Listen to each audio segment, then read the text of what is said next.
Buenas tardes, doctora.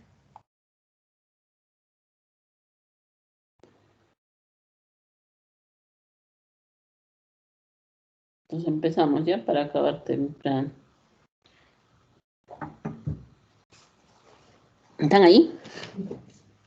Sí, doctora. Ya empezamos. Ya saben, con que uno me conteste sigo avanzando. Igual su examen viene de acá, de la teoría. Entonces, vamos a hablar de ecografía. Entonces, la ecografía es una ayuda al diagnóstico, es una técnica fácil, no hace daño, ¿sí? Es operador dependiente. Entonces, aquí la ecografía va a combinar la destreza en la exploración física con la tecnología moderna, ¿no? De imágenes de alta resolución.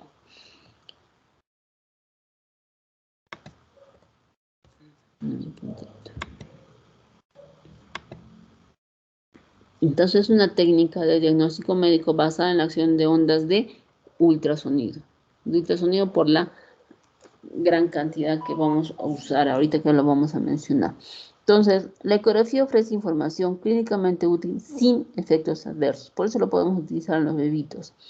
La naturaleza en tiempo real de la exploración. Tiene la capacidad de visualizar en múltiples planos, ¿no? Una lesión. Puedo alterar, puedo sagital, transversal, incluso puedo sacar volúmenes. Entonces va a determinar, por ejemplo, el origen de las masas y si causa algún efecto adyacente, ¿no? Entonces puedo ver el análisis de relaciones espaciales. De acuerdo al transductor, tiene una excelente resolución de estructuras superficiales. En este caso hablamos del transductor lineal. A mayor frecuencia, mejor resolución, pero su profundidad pierde, ¿no es cierto? Y aquí nos ayuda otro parámetro más que es el Doppler, ¿no? El Doppler permite la evaluación tanto cualitativa de cualidades y cuantitativas de números de el flujo sanguíneo que estoy evaluando. También me sirve para cribados, ¿no? Sobre todo en pacientes jóvenes, ¿no? Puedo usar, por ejemplo, una ecografía de mama, una joven, y ahí quedó, ¿no? Con eso me da el diagnóstico, o en pacientes para próstatas de frente, solamente cribados, sin ir más allá. Entonces, todos los factores que hemos hablado hacen que la ecografía es una herramienta muy útil en la exploración de una amplia gama de enfermedades o trastornos. El sonido, como sabemos, es el resultado de la energía mecánica que produce compresión y rarefacción alternantes del medio conductor a medida que lo atraviesa en forma de ondas. Recordemos que el oído humano va a escuchar de 20 Hz a 20 kHz, pero el ultrasonido ultra es más, entonces más de 20 kHz. Entonces el ultrasonido es una onda mecánica originada por la vibración de un cuerpo elástico, que es el cristal piezoeléctrico, el cual son cristales de cuarzo que están dentro de los transductores, ¿no? Que ahorita vamos a ver, y van a ser propagados por un medio material, ¿no? Cuya frecuencia va a superar a la del sonido humano, mucho mayor de 20 kHz. Aquí hay un término que tengo que conocer, que es la impedancia acústica. La impedancia acústica es el producto de la velocidad del sonido por la densidad del tejido. Entonces, la impedancia va a depender del tejido que atraviesa, ¿no? Los pulsos sónicos o el sonido pueden tener o el sonido puede tener varias propiedades. Pueden reflejarse, dispersarse, refractarse o absorberse, ¿sí? Entonces, el ultrasonido puede reflejarse o desviarse cuando se encuentra con una interfase o frontera entre dos medios. Entonces, tiene varias propiedades. La propiedad de reflexión o, como vemos acá, de reflexión o dispersión retrógrada tiene un lugar siempre que el pulso se encuentre en una interfase entre tejidos que tienen impedancia acústica diferente. Regresa por por donde ha venido, ¿sí? Entonces, si se regresa mucho, no hay una reflexión intensa, puede haber una imagen hiperecogénica. Yo estoy hablando de terminología, como estamos hablando de ecos o sonidos, si es mucho, va a ser hiperecogénica. Si regresa poco, ya no se va a ver negro ni blanco, va a ser oscura, ¿no? Hipoecogénica. Y simplemente, si no regresa, no hay reflexión, la lesión voy a verlo negra, bien negra, anecogénica, ¿sí? La propiedad de refracción es el cambio de dirección del sonido que tiene lugar cuando éste se encuentra en la interfase entre dos tejidos que lo transmiten, pero a diferentes velocidades, ¿no es cierto? Entonces, va a haber un cambio de dirección, entonces se refracta. En cambio, la dispersión es el cambio de dirección, no en una, como la reflexión, sino en múltiples direcciones, ¿no es cierto? Aquí se va a producir una señal débil y tiene lugar cuando el pulso se encuentra en una interfase acústica pequeñita, entonces se va a dispersar para todo lado. Otro es la absorción. Esta absorción, o sea, quien más absorbe es el huesito. Entonces, esto es importante para producir un artefacto que es la sombra acústica posterior, ¿ya? Entre las partes del equipo. Entonces, dentro de las partes del equipo tenemos como si fuera una computadora, ¿no? Tiene su monitor y su teclado. En el teclado yo voy a poner los parámetros para que yo pueda ver mis imágenes. Puedo ver el drywall, mover el foco, mejorar la visualización, más oscuro, más blanco, ¿no? Y tiene su procesadora y la parte más importante, acá falta una impresora. Lo más importante son los traductores. Tenemos 4 tipos de traductores. Nosotros en particular utilizamos 3 porque el sectorial utiliza CAD. Nosotros no hacemos ecografía de corazón, solo hacemos cardiógrafo. ¿Sí? Entonces, el traductor, ¿por qué menciono el traductor? Porque ahí pasa un efecto muy importante para la ecografía, que es el efecto piezoeléctrico. El efecto piezoeléctrico, en resumen, es cuando pasa una corriente eléctrica a través de ciertos cristales, que son los de cuarzo que les decía, los hace vibrar, ¿no? La energía los hace vibrar y genera una energía mecánica. Y cuando regresa, la energía mecánica se convierte en eléctrica. Este es el efecto piezoeléctrico, ¿ya?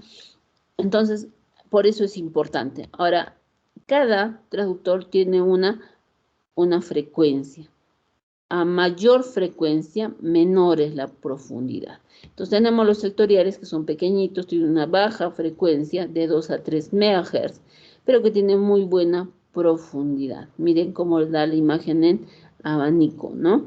Y se dan cuenta que el corazón, dentro del corazón hay líquido. ¿Por qué lo veo completo? Porque hay líquido y el líquido es un buen conductor del sonido, diferente al gas. El gas es enemigo de la ecografía, el gas no te va a permitir ver. Como acá no tengo ese problema, voy a ver directamente el corazón y sus cavidades, ¿no es cierto? Para eso me ayuda, para ver patología cardíaca. En frecuencia le sigue el convexo tiene una frecuencia de 3.5 MHz, ¿sí? Las ventajas que ya hemos dicho que hay una progresiva disminución de la resolución, ¿no? A mayor profundidad, o sea, más al fondo yo no lo veo tan bien como lo veo acá arriba, ¿no es cierto? Adelante. Miren la imagen, ¿no es cierto? Es en abanico, pero tiene la forma del traductor. Sí, que puedo ver abdomen, que puedo ver como aquí, miren qué bonito, el páncreas, la vena esplénica, ¿no? El hígado. Me sirve para ver hígado, vesícula, páncreas, vasos, riñones. ¿Puede ver útero y ovario? Sí, pero tiene que la vejiga tener agua, ¿no? Para yo dibujar mejor mis estructuras. ¿Puedo ver próstata? Sí, pero la vejiga tiene que tener agua, tengo que tener ventana, ¿sí? Luego, otro traductor son los intracavitarios. La frecuencia del intracavitario mejora de 5 a 10 MHz. Tiene mejor resolución espacial, pero va a perder profundidad, ¿no es cierto? Entonces, ¿cómo lo arreglo? Lo voy a estirar. Lo estiro. Lo protejo con un preservativo, porque estoy metiendo una cavidad, ¿sí? Y puedo ver, miren acá, ¿sí? Que veo bien el útero. Si muevo adecuadamente, puedo ver los ovarios. En el caso del hombre, podría ver, pero por nivel transrectal, sí me sirve para ver próstata. Tiene que tener su truco, porque no es así nomás. ¿Sí? Luego, finalmente, me sirven los lineales. Como su nombre lo indica, la imagen me va a dar forma lineal. Me sirve para ver músculo esquelético. ¿Qué frecuencia tiene? Tiene, como está escrito aquí, mayor de 7.5 MHz. Que puede ir de 7.5 a 13. ¿Hay equipos que llegan a 20? Sí, llegan a 20, se ve súper. Cualquiera lo puede diagnosticar, solo tendría que conocer anatomía. Puedo evaluar hombros, rodillas, ¿no? Puedo ver todo lo que es partes blandas, tiroides, testículos, mama, puedo ver hernias, ¿no? Entonces, para eso me sirve.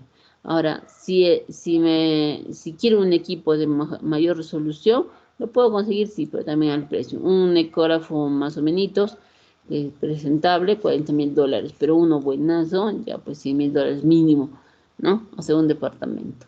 Entonces, ustedes tienen que ver, ¿no? Cuál es lo mejor, depende de lo que vas a hacer, ¿no? Porque a veces solamente hacemos para puras pancitas, no haces partes blandas, no tiene sentido comprarte ese equipo tan grande, ¿sí? Ya hemos hablado del término de impedancia acústica, que hemos dicho que es el producto de la velocidad del sonido por la densidad del tejido.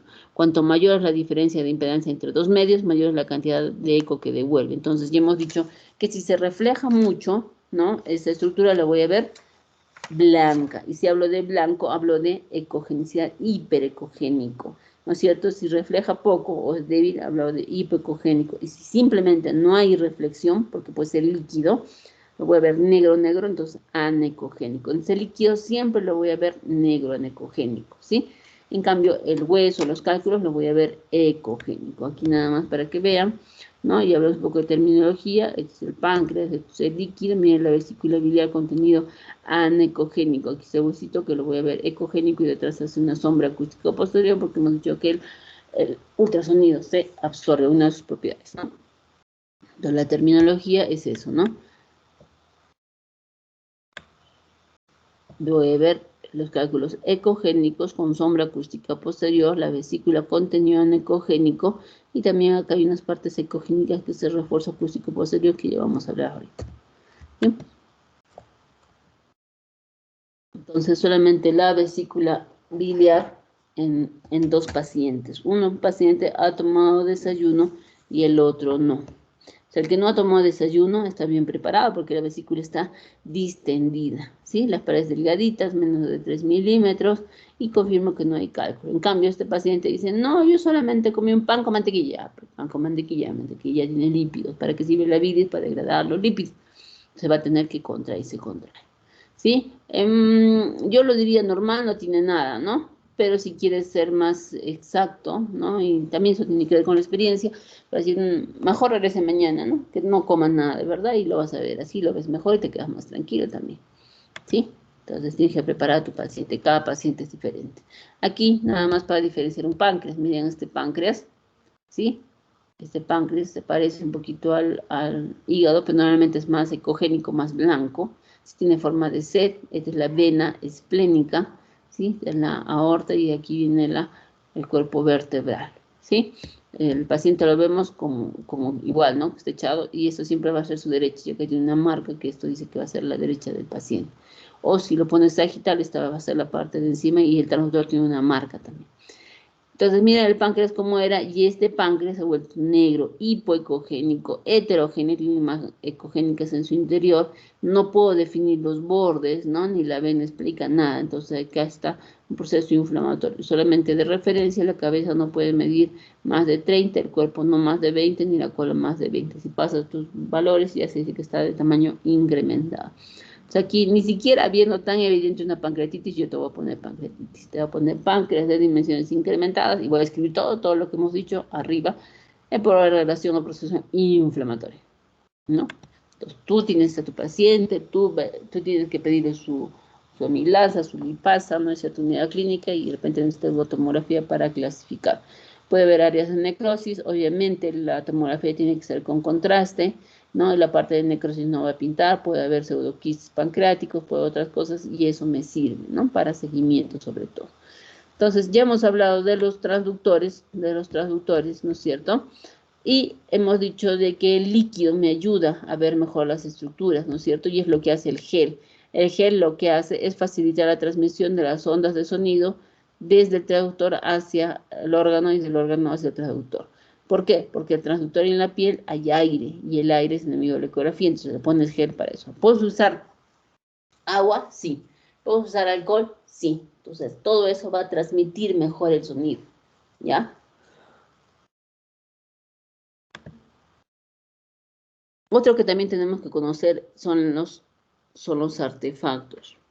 Los artefactos en ecografía sabemos que son imágenes no reales que se visualizan en la imagen ecográfica como consecuencia de las alteraciones de las de ultrasonido, ¿no es cierto? Donde en la intensidad y trayectoria. Entonces, todo esto es producido al atravesar estructuras con diferentes propiedades. Es importante conocer los artefactos porque me ayuda a evitar errores de interpretación. Más que eso, nos ayuda a identificar ciertas estructuras, ¿no es cierto? Ya hemos hablado de los cálculos, la sombra acústica posterior o el líquido que me ayuda, el refuerzo acústico posterior. Entonces, la sombra acústica posterior se produce cuando el ultrasonido choca con una interfase muy ecogénica y no puede atravesarla. Entonces, no se detecta ninguna imagen detrás de esta interfase tan ecogénica, ¿no? Entonces, podemos verlo detrás de los cálculos, ¿no? O detrás de un huesito, ¿no es cierto? Entonces, se produce en el caso de los cálculos, por atenuación del sonido. Entonces, ¿por qué? Porque la mayor parte de esto, el sonido es absorbido por estas estructuras. Entonces, hemos dicho que se absorbe, ¿no es cierto? Luego tengo el refuerzo acústico posterior, que aquí lo veo esto blanco, ¿sí? Sabemos que los líquidos van a atenuar el sonido mucho menos que las estructuras sólidas, entonces permite pasar el sonido mucho, ¿sí? Entonces, la intensidad del pulso sónico va a ser mayor después de atravesar el líquido. ¿Cómo lo voy a ver? Como una zona hiperecogénica o blanca, ¿no? Que va a aparecer detrás del líquido. Entonces, esto confirma que es una lesión líquida. Aunque también lo puedo ver en estructuras homogéneas. Antes me confundía mucho en mama, que yo miraba fibroadenomas, pero miraba refuerzo. Entonces, es líquido. Luego, ya con la experiencia te das cuenta que también se presentan imágenes, pero homogéneas. Hay el artefacto de reverberación. Este va a aparecer cuando el haz de ultrasonido va a incidir sobre una interfase que separa dos medios de muy diferente impedancia, ¿sí? Entonces, por ejemplo, en el líquido, ¿no? Pues una vejiga o en este caso un quiste, pero estás viendo que la parte superior parece que tuviera sólido, ¿no es cierto? Entonces te da una impresión falsa de estructura sólida en las zonas que solo existe líquido. Entonces, ¿qué haces? Lo mueves el transductor y te das cuenta que no hay nada. ¿Ya? Solamente en un artefacto. Esto también lo puedes ver en la vejiga, que se van como imágenes lineales perpendiculares a las de ultrasonido, ¿no? Entonces eso es un artefacto. Luego está el artefacto en espejo, ¿no? O las imágenes en espejo. Esta se va a producir cuando una interfase muy ecogénica se encuentra delante de otra imagen curva, tan ecogénica como ella. Entonces ahí se va a duplicar la imagen. Una imagen que va a producir eso, una estructura va a producir el diafragma. El diafragma produce esto, ¿ya? Entonces, por ejemplo, acá vemos el hígado y veo el pulmón y acá hay gas. Entonces, normalmente por el gas es enemigo de la ecografía y no debería verlo nada. Pero por el diafragma veo otro hígado, ¿sí? Se repite. Entonces se da la imagen en espejo, ¿ya? Luego hay lo que es el artefacto de la cola de cometa. Esto se va a producir detrás de una interfase muy ecogénica. Entonces se ven zonas hiperecogénicas en la misma dirección del haz en forma de rayo o cometa. Nos vemos en el aire y el aire produce estas imágenes en cola de cometa. En los quistes coloideos vemos imagen brillante como estrella, no como cola de cometa, ¿sí? Luego hablamos del Doppler. Hemos hablado hasta el momento de la ecografía en modo B en una superficie quieta, inmóvil, ¿ya? Entonces, cuando tú pones la onda de sonido reflejada, tiene la misma onda que fue transmitida. O sea, lo que va es igual a lo que viene. En cambio, en una superficie en movimiento, es decir, cuando cuando ponemos en un tejido que se mueve, que puede ser un vaso sanguíneo, por ejemplo, la onda reflejada tendrá una frecuencia diferente a la transmitida. No es igual porque hay un tejido que se mueve. Sí, esto se llama la frecuencia Doppler. Entonces, el efecto Doppler en ecografía se da por el cambio de frecuencia de una onda de sonido, ¿no? Como resultado del movimiento de la fuente emisora con respecto al receptor. Entonces, si el pulso de sonido choca con una interfase en movimiento, como vemos acá, existe un cambio en la frecuencia del eco que va a ser proporcional a la velocidad de la estructura reflejada. Es más, aquí interviene un ángulo, ¿sí? ¿Por qué es importante? Porque cuando medimos podemos conocer el estado de movilidad de la interfase reflectora. Entonces, esta relación de estas variables que estamos hablando de las hadas de ultrasonido que van y vienen, se van a relacionar en esta ecuación Doppler.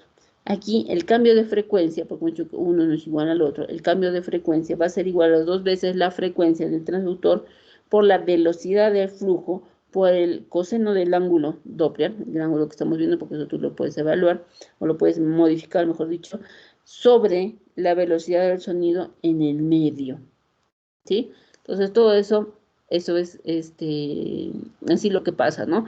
Pero a nosotros nos va a confundir un poco, así es que lo que vamos a hacer es interpretar, ¿ya? Entonces tenemos representaciones del Doppler. Puede haber el Doppler cualitativo y el cuantitativo. El Doppler cualitativo va a hablar de cualidades, ¿sí? Entonces me va a decir si la sangre, en este caso la sangre, porque más para eso, me va a decir si se aleja del transductor o se acerca al transductor.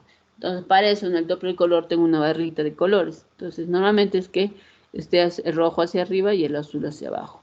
Y esto me dice que todo lo que está rojo significa que se acerca al transductor y todo lo que está en azul se aleja del transductor.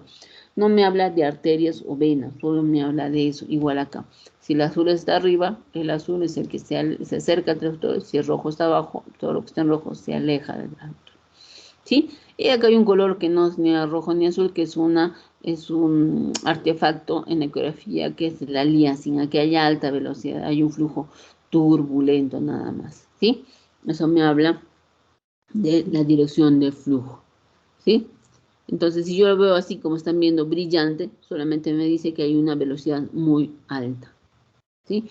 Hay otra, el Doppler cualitativo, que es el Doppler potencia o Power Doppler, que lo que vamos a decir de aquí, que es muy sensible, ¿sí? Para detectar zonas de baja perfusión, o sea, los vasitos más pequeñitos en este riñón, por ejemplo, los detecta. No tiene nada que ver con el ángulo, no le interesa el ángulo, pero tampoco muestra ni velocidad ni dirección del flujo, solo me dice si hay o no hay flujo, punto, se acabó. Nada más, es cualidad, ¿no? Luego tengo el Doppler cuantitativo, y aquí entra el Doppler espectral. Entonces aquí tenemos una línea de base y vamos a hablar sobre dirección. Primero, si está vacía, no hay flujo, pero si hay flujo, tengo que detectar si va hacia arriba o si va hacia abajo, la dirección, si se acerca o se aleja. Si fuera esto, por ejemplo, a nivel portal, diría flujo hepatópeto que se mete, y si se aleja, hepatófugo, ¿sí? ¿Qué más me va a hablar de la velocidad? Miren que hay una escala en centímetros por segundo, y aquí, por ejemplo, puedo hablar de que mide 60 centímetros por segundo. Ya hablo de la velocidad. ¿Qué más puedo ver? Características del flujo. Entonces puede ser, o la onda, ¿no? ¿Cómo es esta onda? Si es una onda venosa, un flujo venoso, un flujo continuo, monofásico que se altera con la respiración, ¿no es cierto? Y mira, está encima de la línea, entonces se acerca al transductor. En cambio, el Doppler de arteria o flujo arterial es un flujo pulsátil, ¿sí? Aunque viene de acá para allá, ¿no? Pulsátil, trifásico. Entonces pueden ser de alta o baja resistencia. Los órganos nobles, como es el cerebro y el riñón, tienen un flujo de baja resistencia, ¿no es cierto? Para que pueda irrigarse mejor. Entonces, por ejemplo, puedo evaluar una insuficiencia venosa. Normalmente está en este movimiento y le dice, señora, puje, y la válvula tiene que cerrarse. Se cierra y ya no pasa nada después. Pero si hay una insuficiencia, la válvula no se cierra, es más, se regresa el flujo y se va el flujo hacia abajo. Es un flujo retrógrado. Entonces, significa que hay insuficiencia venosa. Lo que les hablaba, ¿no? Del artefacto el Doppler, que es el aliasing. Entonces esto aparece en el Doppler color, como ya hemos visto, donde hablamos de un efecto enroscado o turbulento, ¿no? Que el color se va a representar el máximo cambio de frecuencia positiva, cambia el color que representa el máximo cambio de frecuencia negativa o al revés. Entonces cuando tú vas a medir una velocidad, de preferencia mida donde hay mayor aliasing, porque ahí vas a ver la velocidad, hay un flujo turbulento.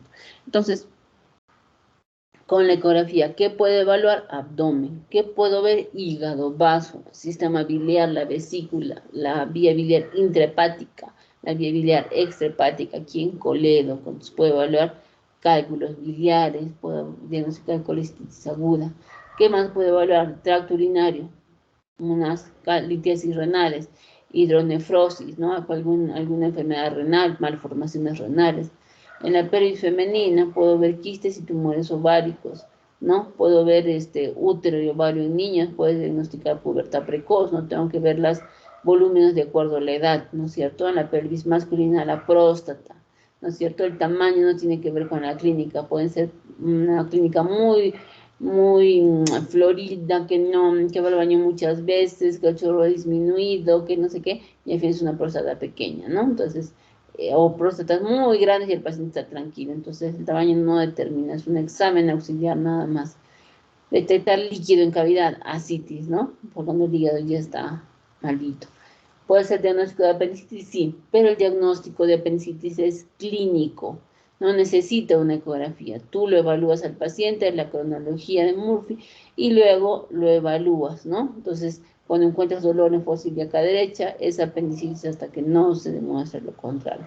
¿Para qué le pides la ecografía? Para hacer diagnóstico diferencial. Puede ser una litiasis renal, por ejemplo, una torsión ovárica, un quiste de repente, ¿no? Pero en algunas condiciones sí se puede ver el apéndice. El apéndice puede tener varias posiciones, anterior, medio y posterior. La que siempre vamos a ver es la anterior, ¿sí? Entonces tengo que ver una imagen saccular que la comprimes y no se modifica. No la ves porque está posterior, pero vas a encontrar un hilio focal. No lo ves, pero vas a encontrar líquido libre, depende del tiempo también. Entonces cada paciente es diferente, ¿no? Entonces también tienes que valorar bien, aplicar tu semiología que ya ha pasado. ¿Qué más puedes ver? Embarazo. Ya hemos dicho que no causa daño, puede haber bebito, puede evaluar morfología, ¿no? Puede ser la vez que quieras, sí, porque no causa daño, ¿sí? Ecografía vascular, puede diagnosticar aneurismas aórticos, ¿no? Puede haber insuficiencias venosas, trombosis, Doppler de mangiomas, puede ser Doppler de todos los tumores, de lo que necesitas, ¿no? De acuerdo a tu paciente. Puede evaluar partes blandas, puede haber lipomas, hernias, mamas, tiroides, testículos, ¿no? Entonces todo esto me va a ayudar. Músculo esquelético, hombro, codo, rodilla, muñeca, ¿no? Músculo, puede haber un desgarro muscular, ¿no? Entonces para eso me sirve. Y el FAS, que ahorita vamos a seguir hablando del FAS y el ECOFAS, que es un estudio o una ecografía abdominal enfocada a la exploración de traumatismo, ¿no? Solamente un poquito para mirar imágenes, vemos de que la vesícula tiene pared definida, su pared no pasa de 3 milímetros, su diámetro AP no pasa de 40 milímetros. Cuando pasa de eso y la pared está delgada, puede haber un hidrocolecisto o una vesícula distendida, pero si la paciente tiene fiebre y las paredes gruesas, tiene un cálculo enclavado, colecitis aguda litiásica. ¿Puede haber litiásica? Sí, puede haber. ¿Están, no? ¿O sigo hablando como loquita acá? Sí, aquí estamos, Ah, doctora. ya. Con que uno me escuche yo tengo. Ya después los demás van a sacar cero, yo no sé. Entonces, acá tengo dos vesículas. Uno tiene una imagen ecogénica en su interior de la vesícula, miren que tiene paredes, ¿sí? Que proyecta sombra acústica posterior. ¿Qué será? Un cálculo. ¿Sí? En cambio acá veo una imagen isoecogénica porque se parece al hígado, isoecogénica, sí, que tú lo cambias de posición al paciente y por declive el barro cambia. Entonces, eso es barro diferente, un tumor donde no se va a mover esa zona. ¿Por qué hace esto? Es refuerzo acústico posterior porque es una imagen homogénea. Igual que acá líquido hace refuerzo acústico posterior. Me he dicho que el líquido te ayuda a pasar el sonido, ¿sí?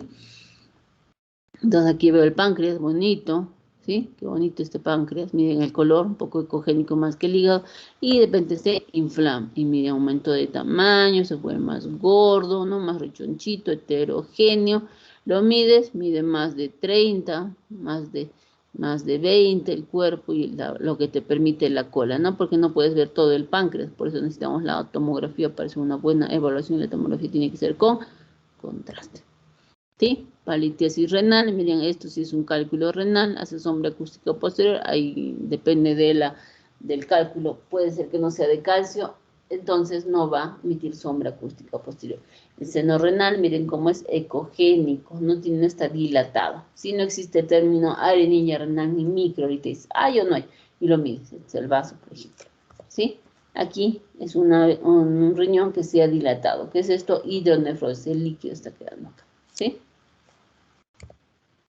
Puede evaluar en la pelvis el útero y ovarios. Entonces esto es el útero, es un endovaginal, ¿sí? Donde tiene una imagen de perita, tiene endometrio no laminar, más o menos hay que medirlo y hay que ver en qué ciclo está la paciente, porque puede ser en qué fase proliferativa, ¿no? En qué fase secretora, entonces eso es importante también, sirve también para ver ovarios, ¿sí?